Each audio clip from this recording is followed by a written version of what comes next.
What if the breakthrough you have been fasting for, praying for, believing God for, is not being withheld by God?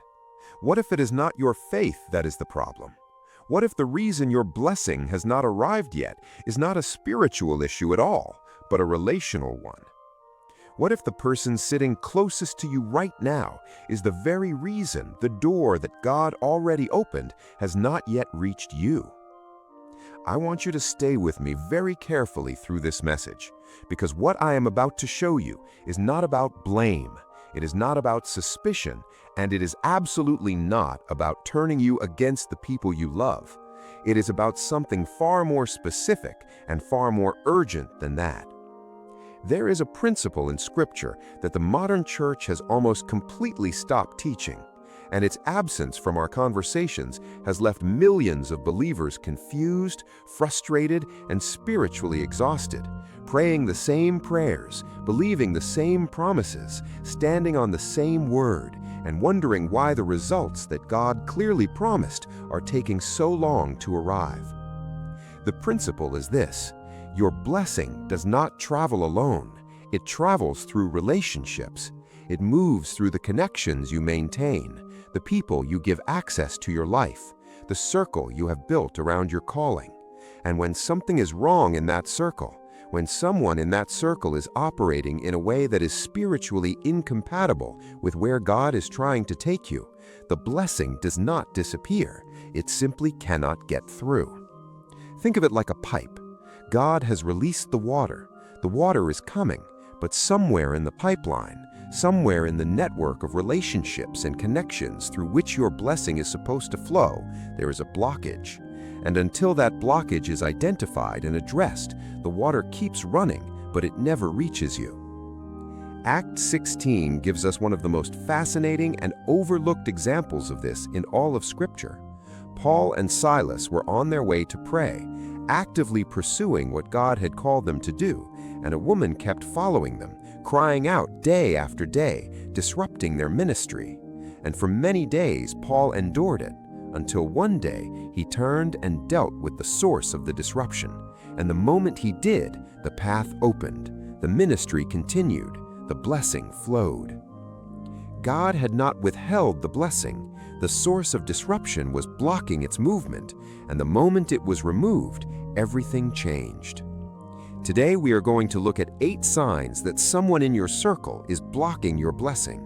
Not intentionally in every case, not always with malice, but with a spiritual effect that is just as real, regardless of their intention. Because a blocked pipe does not care whether the blockage was accidental or deliberate, it still stops the water from flowing. And you deserve to know what is stopping yours. Here are the 8 signs. Be honest with yourself, because at least 2 of them are describing your situation right now. You know exactly the feeling I am describing. You spend time in prayer. God gives you something, a dream, a direction, a specific word about your next season, and you're excited. Your faith is high. Your spirit is alive with the possibility of what God has spoken. And then you share it with this person. And by the time the conversation ends, something has shifted. The excitement is smaller. The faith is quieter. The possibility feels less certain. Not because they said anything obviously wrong, not because they attacked your vision, but because of something in the way they responded, a subtle skepticism, a gentle redirect, a quiet lack of enthusiasm that consistently, every single time, leaves you feeling smaller after the conversation than you were before it. This is not a personality clash, this is a spiritual dynamic, and it has a name in Scripture. Numbers 13 records the moment 12 spies came back from Canaan. 10 of them gave what the Bible calls a bad report. They did not lie about what they saw. They just framed it through the lens of their own fear and limitation. And that report, that single faith-shrinking conversation, infected an entire generation. The same people who had seen God part the Red Sea could not hold on to their faith after one conversation with the wrong circle. Proverbs 13:20 is not just about character formation, it's about faith transmission. Walk with the wise and become wise, for a companion of fools suffers harm. Your faith level is directly influenced by the faith level of the people you consistently share your vision with. And a person who consistently shrinks your faith every time you share what God has spoken is not just an unsupportive friend, they are a blockage in the pipeline of your blessing. What to do? Stop sharing your God-given vision with people who have demonstrated they cannot carry it. Not every person in your life needs to know what God told you. Share your vision only with people whose faith is strong enough to hold what God has placed in your hands. This is the sign that will make the most people uncomfortable, because it requires you to look back at the pattern of your own life and be honest about what that pattern reveals. Think carefully. When have your greatest breakthroughs come? Not just spiritually, but in every area of life. Your most significant answered prayers, your most unexpected open doors, your most sudden shifts from stagnation to movement. When did those things happen? Now, ask yourself a different question. Where was this person during those seasons? I have watched this pattern play out in the lives of believers more times than I can count. A person struggles for months in a specific area of their life while in close, consistent contact with someone in their circle. Then, circumstances create distance from that person, a trip, a job change, a natural season of separation. And during that period of distance, suddenly things begin to move. Prayers that had been bouncing off the ceiling for months suddenly get answered. Doors that had been firmly closed begin to open. The blessing that had been stuck begins to flow. And then contact resumes, and slowly, gradually, imperceptibly, the stagnation returns. This is not coincidence, this is a pattern. And patterns in your spiritual life are not random, they are diagnostic. They are God's way of showing you something that you have been too close to the situation to see clearly. Genesis 26 records a fascinating account of Isaac. Everywhere he went that his enemies had access to, his wells were stopped up. The Philistines filled them with earth. But the moment he moved away from the source of opposition, he dug new wells and found water. He dug again and found more. The blessing did not change, the location changed, and with the location, the access of the blocking influence changed, and the wells flowed. What to do? Pay attention to your breakthrough pattern. Keep a simple journal for 30 days. Note your spiritual progress on days of close contact with this person and on days of distance. Let the pattern speak, because God has probably been speaking through it for longer than you realized. This sign is one of the most painful on this list because it is so personal, so specific, so undeniable once you have seen it clearly. This person is not a negative person in general. They celebrate life. They rejoice when others succeed. They share other people's testimonies enthusiastically. They are genuinely happy for the wins of people around them in your shared circle. But when your blessing comes, something shifts. The energy changes. The celebration is muted. The response is noticeably less warm than it is for everyone else. And you have told yourself for a long time that you are imagining it, that you are being sensitive, that you are projecting. But it keeps happening, every single time, without exception. Romans 12:15 gives us the standard that genuine love operates by. Rejoice with those who rejoice. And the fact that God had to command this tells us something profound. It does not come naturally to a heart that is operating in hidden competition or unacknowledged jealousy. It has to be commanded because it requires the death of something in us, the part that wants what you have, that resents what God has given you, that cannot fully celebrate a blessing they secretly wished had come to them instead. I remember sitting with a woman who had just received a miraculous financial breakthrough after years of prayer, and she told me something that broke my heart. She said, "The person I most wanted to call first, the one I thought would be the most excited, was the most silent. And in that silence, I felt something I had never felt before about this relationship. I felt alone in my own blessing." That silence was not neutral. That silence was a signal. A person who loves you genuinely cannot contain their celebration when God moves in your life. Consistent silence at your breakthrough moments is one of the most reliable signs that someone in your circle has a spiritual posture toward your blessing that is blocking rather than releasing it. What to do? Notice who celebrates you most genuinely in your breakthrough moments. Those are your assignment circle, the ones God has aligned with your blessing. Move toward them and gently, wisely, without bitterness, create distance from the silent ones. If this message is already helping you identify what has been blocking your breakthrough, brother, sister, please subscribe to this channel right now and write in the comments, "Lord, show me who is blocking my blessing and give me the wisdom to act." That is a prayer of discernment, and God answers it with a clarity that will surprise you. Let us continue, because the next 5 signs are the most specific ones on this list. This is the sign that reveals the spiritual atmosphere of a relationship more clearly than almost anything else, because what you instinctively protect yourself from says more about what a relationship is costing you than what you consciously acknowledge. You receive good news from God, and your first instinct, before you even think about it, is to figure out how to share it in a way that will not upset this person, how to frame it so they will not feel bad, how to minimize it so the gap between where you are and where they are does not feel too large, how to downplay what God has done so that the person closest to you does not feel left behind. And in doing so, you have done something spiritually dangerous that most believers never recognize as dangerous. You have suppressed your testimony. You have dimmed your light to accommodate someone else's darkness. And every time you downplay what God has done in your life to make someone else comfortable, you are silencing the very testimony that was meant to build your faith and release more blessing. Luke 8:16 records Jesus asking a question that applies directly to this dynamic. No one lights a lamp and hides it in a clay jar or puts it under a bed. A lamp that is hidden is not just less visible, it is also less effective. It cannot do what it was designed to do.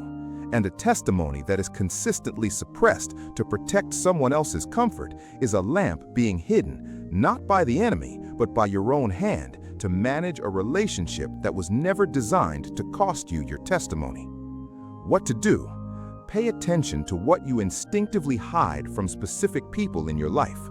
Whatever you feel compelled to hide is a direct map of what that relationship is costing your spiritual life. A circle that requires you to shrink your testimony is a circle that is incompatible with the fullness of your blessing. There's a difference between someone who speaks hard truth to you in love and someone who consistently speaks limitation over your life. And that difference is found not in what they say, but in the consistent direction their words push you. Hard truth spoken in love will sometimes be uncomfortable, but it will ultimately push you toward God. It will call you higher. It will challenge you to become more of who God designed you to be. Even when it hurts, it produces growth. But consistent doubt spoken over your dreams does the opposite. It does not call you higher, it calls you lower. It does not push you toward God's promises, it pulls you toward human limitation.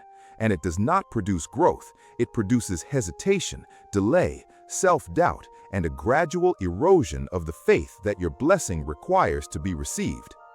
I think of what happened to Jesus himself in his hometown in Mark 6. He returned to Nazareth, to the people who knew him longest, who were closest to his natural life, and verse 5 records something extraordinary. He could not do any miracles there, except lay his hands on a few sick people and heal them. Could not would not, could not. And verse 6 explains why. He was amazed at their lack of faith. The consistent unbelief of the people in his circle did not stop Jesus from being who he was, but it limited what he could do among them. If consistent doubt in his circle could limit what Jesus did, consider what consistent doubt in your circle is doing to the movement of your blessing. What to do? Examine the consistent direction of this person's words over your life. Not one conversation, the pattern. If the consistent direction is downward toward limitation, hesitation, and doubt, that pattern is affecting your breakthrough whether you acknowledge it or not. This sign is the most spiritually serious one on this list because it moves beyond personality and emotion into the realm of spiritual atmosphere, and it requires a level of discernment that most believers have never been taught to exercise. There are people whose presence in your life brings a consistent, specific kind of confusion, not just disagreement, not just challenge, but a deep, disorienting fog that descends on your clarity, your direction, your sense of God's voice, your understanding of what He is calling you to do next. And the fog is thickest during and immediately after your interactions with this specific person. Your prayer life becomes unclear, your sense of God's direction becomes muddy. The things that were settled in your spirit before their access become unsettled afterward, and you spend enormous amounts of spiritual energy simply trying to recover the clarity you had before they got involved. James 3:16 connects confusion to something very specific. For where you have envy and selfish ambition, there you find disorder and every evil practice. Disorder, confusion, these are not random. They are connected to specific spiritual realities that can operate through people, sometimes without those people even being fully conscious of it. This is why Paul warned in 1 Corinthians 15:33 that bad company corrupts not just character, but the entire spiritual atmosphere around you. A person carrying spiritual confusion does not keep it to themselves, it transfers. And if your life consistently fills with confusion when a specific person has access to it, that is not coincidence. That is discernment speaking. What to do? After your next interaction with this person, check your spiritual clarity, not your emotions, your clarity, your sense of God's direction, your peace. If those things are consistently diminished after their access, that diminishment is not in your imagination. It is a spiritual diagnostic that deserves to be taken seriously. This is the sign that will convict the most people, because prayer is the pipeline through which every blessing flows, and anything that consistently weakens your prayer life is directly affecting the flow of everything God has prepared for you. Prayer is not just a spiritual discipline, it is the primary channel of connection between you and the source of every blessing in your life. And when that channel is consistently weakened, when you find yourself praying less, praying with less conviction, praying with less faith during seasons of close access with a specific person, that is not a spiritual coincidence. That is a spiritual consequence. I once knew a man who was one of the most powerful prayer warriors I had ever encountered. His prayer life was extraordinary, consistent, faith-filled, specific, and producing visible results in his life and the lives of those around him. And then he entered a close friendship with someone in his church, and slowly over the following months, the prayer life began to weaken. Not dramatically, gradually. The consistency decreased, the faith in his prayers diminished, the results slowed. It took him almost a year to make the connection, but when he did, when he traced the weakening of his prayer life back to the beginning of that specific friendship, everything became clear. The friendship had subtly but consistently pulled his time, his energy, his spiritual focus, and his prayer life away from God and toward a horizontal relationship that was consuming what was supposed to be flowing vertically. Matthew 26:41 gives us the warning Jesus spoke at the most critical prayer moment of his earthly life. Watch and pray so that you will not fall into temptation. The disciples slept when they should have prayed, and their sleeping, their failure to pray in that critical season, had consequences that reverberated through their faith for years. A weakened prayer life always has consequences that extend far beyond the prayer meeting. It reaches into every area of blessing that prayer was supposed to unlock. What to do? Track your prayer life honestly against your relational seasons. If a specific relationship consistently corresponds with a weakening of your prayer life, that relationship is costing you more than you are currently accounting for. This is the most convicting sign on this entire list, and I have saved it for last because it is the one that requires the most courage to face. Everything else on this list has been about patterns you can observe, signs you can identify, dynamics you can analyze. But this sign is different. This sign is not about what you can see, it is about what God has already shown you that you have been choosing not to act on. God has already spoken to you about this person, not in vague feelings or general unease, specifically, clearly, in prayer, in scripture, in the counsel of people you trust. He has shown you what this relationship is costing your spiritual life and your breakthrough, and you have heard him. You have agreed with him privately, and then you have gone right back to giving this person the same access because the obedience feels too costly. But here is what I need you to understand about delayed blessing and delayed obedience. They are almost always connected. The blessing you are waiting for from God and the obedience God is waiting for you are often the same moment. Your blessing is not being delayed by God's timing. It is being delayed by your response to what God has already spoken. Deuteronomy 28:1-2 makes the connection between obedience and blessing with a precision that removes every excuse. If you fully obey the Lord your God and carefully follow all his commands, the Lord your God will set you high above all the nations on earth. All these blessings will come on you and accompany you if you obey. The blessings are coming. They are in motion. They are accompanied. They travel with obedience. And every day that the obedience is delayed is another day the blessing travels without arriving. What to do? Stop asking God to release your blessing. Start asking him what he is waiting for you to do first. And when he shows you, and he will show you with a clarity you cannot deny, do it quickly, completely, without negotiation. Because the breakthrough you have been believing for may be standing at the door that your obedience has been keeping closed. Before we close, I want to say something to the person who has been sitting with a specific name in their mind throughout this entire message. You have been waiting for your blessing for a long time. You have prayed, you have fasted, you have stood on the promises, you have done everything that a person of faith is supposed to do. And you have been confused and frustrated and quietly heartbroken about why the God who promised has not yet delivered. I want to offer you a possibility that may change everything. What if the promise is not delayed? What if the pipeline is just blocked? And what if the blockage has a name, a face, a seat in your circle that was never assigned by God? Joseph's blessing did not change when his brothers threw him in the pit. It did not change when Potiphar's wife falsely accused him. It did not change when the cupbearer forgot him for 2 years. The blessing was always coming. What changed was the removal of each blocking influence in sequence until the day he stood before Pharaoh and everything God had promised arrived all at once.